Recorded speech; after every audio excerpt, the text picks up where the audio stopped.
तो दर्शक बंधु जदि आपण माने आपणक जमी रे कोनोसी प्रकार भी चाष करूथांती जेमिति कि धान मुग बिरी किंबा चिना बादाम किंबा आलू वगैरह किछि भी चाष करूछंती ताहाले आपण मानकर फसलटी जदि कोनोसी कारणवशतः नष्ट हो जाउची ताहाले आपण माने केमिति सरकारंकर प्रधानमंत्री फसल बीमा योजना अंतर्गत रे आपणकर जा किछि भी फसल नष्ट होईची तार सहायता राशि केमिति पाई परिबे से नै कि आजिरो ए वीडियो रे मु डिटेल्स रे कहिबी सेतिपाई वीडियोटी को शेष पर्यंत देखिबे आउ ता सहित वीडियोटी को लाइक करिकि चैनल को भी सब्सक्राइब करनेबे। तो दर्शक बंधु चलंतु वर्तमान आमे ए वीडियो रे जानिबा जे प्रधानमंत्री फसल बीमा योजना कोन एवं एही प्रधानमंत्री फसल बीमा योजना अंतर्गत रे केउ सब लाभ मिली थाए एवं ता सहित प्रधानमंत्री फसल बीमा योजना रे केउ माने आवेदन करि परिबे केमिति आवेदन करिवे आवेदन कला बेले आपण मानकर कोन कोन डॉक्यूमेंट्स रो दरकार पड़िबो एवं एहार शेष तारीख केबे रहिछि। तो धैर्यर सहित वीडियोटी को टिके शेष पर्यंत निश्चित भाव में देखिए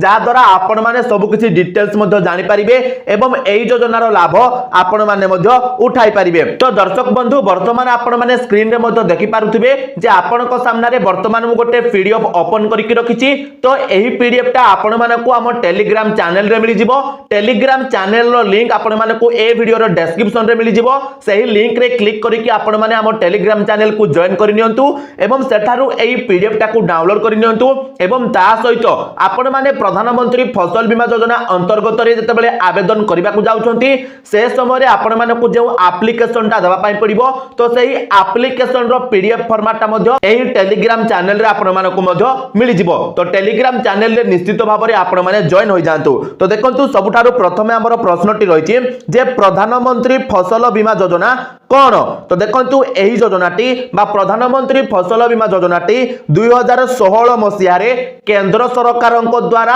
आरंभ करा जायथिला एवं ता सहित एही योजना अधीन रे आम देशर समस्त चासी भाई मानकू फसल नष्ट जगु बीमा प्रदान करा जाय थाए। तो जदि आपण जने चासी अटंती एवं कोनोसी कारणवशतः आपणकर फसलटी नष्ट हो जाउची ताहाले ए योजना अंतर्गत रे आपण माने फसल बीमा पाई परिबे एवं ता सहित देखंतु जदि म आपनको पूरा मोटा मोटी भाव रे कहि देबी तो जदि कोनोसी कारणवशतः जेमिति कि प्राकृतिक विपर्यय कीटनाशक रोग एवं अन्यान्य कारणवशतः जदि चासी भाई मानकर फसलटी नष्ट हो जाउची ताहाले से जगह रे ए योजना अधीन रे सेमानंकु किछि सहायता राशि सरकारक तरफ रु प्रदान करा जाय थाए। तो एइटा हला आपण मानकर प्रधानमंत्री फसल बीमा योजना। ता सहित वर्तमान आपणक मन रे प्रश्न आसुथिबो जे प्रधानमंत्री फसल बीमा योजना रे केउ सब सुविधा मिली थाए। तो देखंतु आपण मानकर यदि मु कहिबी उभय खरीफ फसल एवं रबी फसल नष्ट पई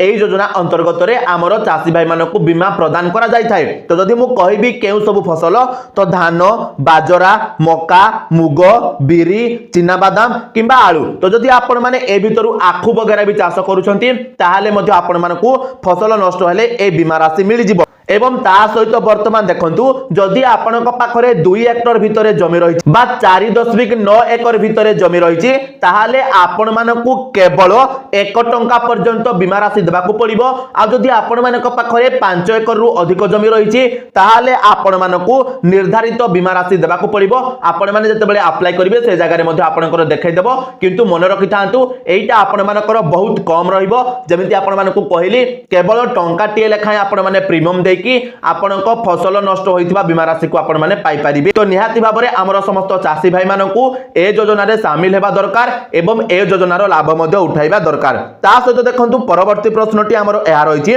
जे वर्तमान प्रधानमंत्री फसल बीमा योजना रे केउ माने आवेदन करि परिबे। तो देखंतु आम देशर समस्त चासी भाई माने वर्तमान एही योजना रे आवेदन करि परिबे एवं एही योजनार लाभ मध्ये उठाई परिबे। तो वर्तमान आपणक मन रे आ गोटे प्रश्न आसुतिबो जे प्रधानमंत्री फसल बीमा योजना रे आमे केमिति आवेदन करिवो। तो देखंतु हमर टेलीग्राम चैनल रे आपण माने को गोटे एप्लीकेशन फॉर्म मिल जिवो बा ए वीडियो रो लास्ट रे मध्ये म आपण माने को देखाइ देबी एवं से फॉर्म टा को आपण माने केमिति पूर्ण करिवे सेटा मध्ये म कहि देबी। तो सेही फॉर्म टा को आपण माने हम टेलीग्राम चैनल रु डाउनलोड करके प्रिंट आउट कर नेबे बा आपनक निकटस्थ जनसेवा केंद्र किबा मो सेवा केंद्र रे मध्ये सेही फॉर्म टा मिल जिवो। सेही फॉर्म को आपण माने पूर्ण करिकि आपण माने जाई कि आपनक निकटस्थ जनसेवा केंद्र रे किबा मो सेवा केंद्र रे ऑनलाइन माध्यम रे आवेदन मध्य करि परिबे। तापरे देखंतु जतेबेले आपण माने आवेदन करबा को जाउछंती तो से समय रे आपण मानकर केउ सब डॉक्यूमेंट्स रो दरकार पड़िबो ना प्रथम रे जेउ माने आवेदन करबा को जाउछंती बा हमर चासी भाईंकर आधार कार्ड टी दरकार हेबो, ता सहित चाष हेउथिबा जमी पट्टार दरकार हेबो,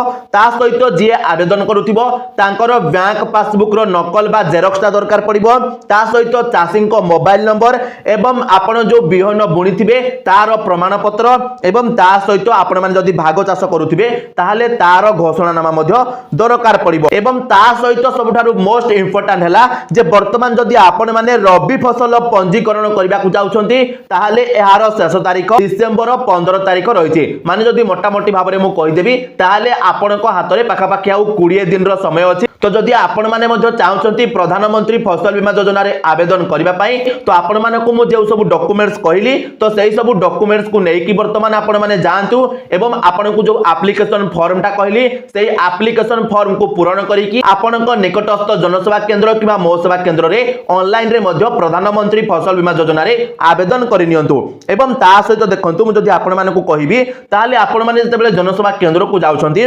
देखंतु से जगह रे आपण मानकर एमिति गोटे बैनर बा एमिति गोटे नोटिस मध्य मरा जाइथिबो जे जगह रे देखंतु आपण मानकर लेखा जाइथिबो जे एठारे प्रधानमंत्री फसल बीमा योजना निशुल्क रे आवेदन करा जाय। माने आपण माने जतेबेले आवेदन करिवे आपनको कोनोसी गोटे टंका भी जनसेवा केंद्र को देबा को पड़िबनी, बास आपण माने पूरा मागणा रे आवेदन करि परिबे। ता सहित जदि आपनको पाखरे 2 हेक्टर पर्यंत जमी रहिछि ताहाले आपण मानकु केवल 1 टंका बीमा राशि देबा को पड़िबो, 2 हेक्टर रु अधिक जमी पई निर्धारित बीमा राशि देबा को पड़िबो। ता सहित आपण मानकर देखंतु डॉक्यूमेंट्स मध्ये ठारे लिखि दिया जाइछि। ता सहित देखंतु रबी फसल रे आपण माने कोन कोन रहिछि धान मुग बिरी चिना बादाम ओ आलू। जदि आपण माने ए भितरु कोनोसी गोटे फसल करूछंती ताहाले आपण माने निश्चित भाबरे ए योजना रे शामिल हे जांतु। जतेबेले भी आपण मानकर फसलटी नष्ट होई जिवो तो से समय रे आपण माने आपनकर बीमा राशि को मध्ये ए जगह रु क्लेम करि परिबे। एवं देखंतु आपण मानकर शेष तारीख मध्ये ए जगह रे लिखि दिया जाइछि डिसेंबर मास 15 तारीख बोली। तापरे देखंतु आपण मानकर ए जगह रे मु जो कहउतली आपनको गोटे एप्लीकेशन फॉर्म मध्ये मिलि जिवो सेही एप्लीकेशन फॉर्म टी देखंतु वर्तमान ए पीडीएफ सहित मु अटैच मध्ये कर देछि। तो एहार ओरिजिनल पीडीएफ टा मध्ये हम टेलीग्राम चैनल रे मिलि जिवो जहा को आपण माने प्रिंट आउट करिकि पूर्ण करिकि मध्ये जनसेवा केंद्र रे दाखल करि परिबे किबा जनसेवा केंद्र रे मध्ये आपण मानको एभली गोटे फॉर्म मध्ये मिलि जिवो। तो देखंतु वर्तमान आपण माने केमिति पूर्ण करिवे एई फॉर्म टाको सेटा मध्ये मु आपण मानको कहि दउछि। तो देखंतु सबठारो प्रथमे आपण माने ए जगह रे आपनकर नाम को लिखिबे, तापरे ए जगह रे आपण माने आपनकर पिता किबा स्वामी को नाम को देबे, ग्राम को देबे, ग्राम पंचायत को देबे, ब्लॉक को देबे, जिल्ला रो नाम को देबे, मौजा देबे एवं सही मौजाटी आपण मानकर केउ जिल्ला रे रहिछि से जिल्ला रो नाम एठारे देई देबे एवं ता सहित एठी आपण मानकर जमीटा केते एकर रहिछि सेटा ए जगह रे आपण माने देई देबे। तापरे देखंतु ए जगह रे आपण माने आपनकर मसिया देई देबे माने हमर 2024 चलछि सेही मसिया देई देबे। तापरे आपण माने एठारे कोन खरीफ फसल रबी फसल कोन ताको आपण माने लिखिबे। ता तळकु देखंतु आपण मानकर जो रहिछि तो ए जगह रे आपण माने पूरा आपनकर मौजार नाम को देबे, तापरे आपनकर खाता नंबर को देबे, तापरे आपण माने आपनकर प्लॉट नंबर को देबे एवं ता सहित वर्तमान आपण माने केउ किसमर बिहन दैछंती तार डिटेल्स ए जगह रे देबे, जमीर परिमाण को लिखिबे, तापरे आपण मानकर जमी जलसेचित ना अणजलसेचित अछि ताकू ए जगह रे लिखिबे। आ जदी जलसेचित हेइथिबो ताहाले जलसेचनर उत्स आपण माने ए जगह रे लिखि देबे जे केनाल ना आउ कोन सुविधा रहिछि। ता तळकु देखंतु आपण मानकर तारीख रहिछि तो ए जगह रे जेउ दिन आपण माने ए फॉर्म टा दाखल करबा को जाउछंती से डेट टा जगह रे देबे, ता सहित आपण माने आपनकर दस्तखत बा टिप चिन्ह ए जगह रे दे देबे। बस एतिकी काम करि सारला परे वर्तमान आपण माने एही फॉर्म सहित आपनको जो सब डॉक्यूमेंट्स कहली सेही सब डॉक्यूमेंट्स को धरिकि आपनको निकटस्थ जनसेवा केंद्र किबा निकटस्थ मो सेवा केंद्र को जिबे एवं प्रधानमंत्री फसल बीमा योजना अंतर्गत रे डिसेंबर 15 तारीख भितरे रबी फसल पई आवेदन करि परिबे। तो दर्शक बंधु वर्तमान मु आशा करूची जे आपण मानकर जो डाउट थिला जे प्रधानमंत्री फसल बीमा योजना कोन, प्रधानमंत्री फसल बीमा योजना अंतर्गत रे हमकु केउ सब सुविधा मिलि थाए एवं केमिति कोन आवेदन करा जिवो, आवेदन बेले कोन सब डॉक्यूमेंट्स लागिवो, शेष तारीख केबे रहिछि। तो ए सब डाउट्स वर्तमान आपण मानकर क्लियर हे जाइथिबो। आ जदि ता बाद भी आपनको मन रे अन्य किछि प्रश्न रहिछि ताहाले आपण माने हमकु कमेंट रे मध्ये पचारि परिबे। तो दर्शक बंधु जदि वीडियोटा इन्फॉर्मेटिव लागिला ताहाले निश्चित भाबरे वीडियो को गोटे लाइक करिवे, चैनल रे नुआ हैथिले चैनल को भी सब्सक्राइब करनेबे, ता सहित ए वीडियोटी हमर समस्त चासी भाई मानक सहित शेयर कर देबे जा द्वारा समानक पाखरे सटीक समय रे सटीक इन्फॉर्मेशन टी मध्ये पहुंची परिबो। तो दर्शक बंधु चलंतु आजिर वीडियो रे तिकी आपण मानक सहित देखा हबो आ गोटे नुआ वीडियो रे। सति पर्यंत विदाय दियंतु। जय जगन्नाथ।